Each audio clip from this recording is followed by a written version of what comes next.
Et salut à tous les amis, et on se retrouve pour une nouvelle vidéo sur la Snapshot 20W48A. Et elle sort une semaine en retard, désolé. Aussi on n'a pas eu de 20W47A parce qu'ils en ont pas sorti pendant une semaine. Mais aujourd'hui on se retrouve avec Snapshot et ils ont sorti pas mal de trucs très sympathiques. Mais avant qu'on attaque les trucs très sympathiques, on va attaquer les petits changements qu'ils ont fait. Premièrement, vous voyez sur ce tableau, ils ont changé encore les textures. Donc des candles, ils ont aussi changé la cloque et le compas. Ça se voit surtout sur la cloque. Ils ont vraiment changé, je trouve ça plutôt bien d'ailleurs ce qu'ils ont fait. Apparemment ils ont aussi changé la texture des améthystes, mais j'ai pas vraiment beaucoup remarqué ça. Autre chose qu'ils ont changé, c'est pour le cuir et la neige. Maintenant il suffira de porter une seule pièce d'armure en cuir pour éviter totalement de freeze dans la neige. C'est toujours un peu buggé, mais ça marche. Autre changement aussi qu'ils ont fait, maintenant on a une game rule justement pour le freeze dans la neige. C'est alors slash game rule. Et si je me rappelle bien du nom, freeze damage, il faut que je la retrouve.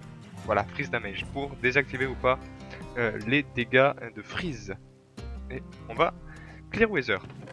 On va tester vite fait pour que je puisse vous montrer que ça marche avec une seule pièce d'armure. Hop là, je mets juste des bottes par exemple, et normalement, bon, déjà je tombe pas dans la neige. Normalement, comme vous voyez, je ne prends pas froid. J'ai pas tout le HUD autour qui me dit que j'ai froid. Alors que dès que je vais les enlever, voilà, je commence à geler et je tombe. On va les remettre, j'ai pas forcément envie de mourir. On va pouvoir repasser en créa et je vais vous parler de l'éléphant dans la pièce, le gros rajout qui a été fait. Les stalactites et les stalagmites, les dripstones en anglais. C'est le gros changement de cette snapshot, c'est ultra intéressant. C'est un des trucs qui nous avait été teasé justement lors de la Minecon. Et on va parler de ça aujourd'hui parce que ça rajoute beaucoup de mécaniques. Donc déjà on va voir un peu à quoi ça ressemble. Du coup ils ont ajouté le dripstone block. Donc il y a un nouveau bloc de type roche, un peu comme ils avaient ajouté la taf et la calcite. Donc la dripstone block va spawner, je pense, spécialement dans les caves avec les dripstones. Et alors ces dripstones, qu'est-ce qu'ils ont comme particularité? Donc on va aller tester ça juste ici à côté. On peut en placer une, et plus on en place, plus elle va grandir, forcément. On peut aussi les placer directement sur les sols, donc en soit techniquement, c'est le même bloc pour la stalactite et la stalagmite. Comme on le voit, elle se place aléatoirement sur le bloc. C'est-à-dire que là, elle se place un peu plus à droite, ici au milieu, enfin, c'est complètement aléatoire. Hop là, c'est pour ça que je vais faire. Et c'est dripstone. Alors, dans le cas d'une stalagmite, si on casse en dessous, il y a tout qui va tomber. Dans le cas d'une stalactite, si on casse ici au-dessus, tout ce qui est en dessous va ensuite chuter et en touchant le sol va se casser. On va pouvoir le regarder. Voilà. Et on récolte ensuite tout. Je sais pas si je vous l'ai dit, mais pour se rappeler, stalactite tombe, stalagmite monte. Petit moyen mémotechnique. Mais ces stalactites et ces stalagmites, comme vous l'avez sûrement vu si vous suivez un peu l'actualité, on va pouvoir faire, vous avez sûrement dû voir passer ça, et tiens, on vient de le voir là, on va pouvoir faire des sources de lave infinies, enfin. Alors comment ça marche? On va, hop là, nettoyer le chaudron, il me faut un seau. On va nettoyer le chaudron, hop là. Si on met alors là j'ai mis un bloc au pif, c'est pas forcément un dripstone block, hein, c'est un bloc au pif. S'il y a une dripstone en dessous, s'il y a une stalactite en dessous et un bloc de source, que ce soit source d'eau ou source de lave, ça va commencer à couler à travers cette stalactite.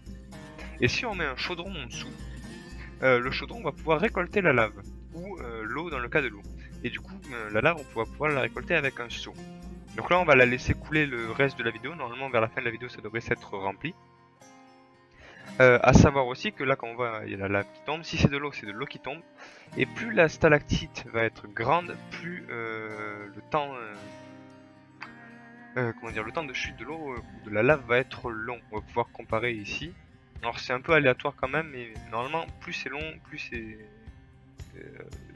tout à fait. Je vais éviter de dire ça.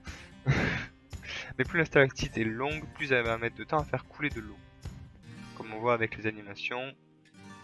Là on en a une il n'y a pas longtemps, alors que là on en a une il y a largement plus longtemps. Il faudra que je revérifie ça, surtout qu'en plus il y a quelques bugs avec l'eau surtout, parce que j'ai vu que parfois les stalactites faisaient quand même couler de l'eau, ou en tout cas faisaient quand même l'animation de l'eau, alors qu'il n'y en avait pas. On aura l'occasion de le revoir tout à l'heure, mais tout à l'heure ça buguait aussi par là.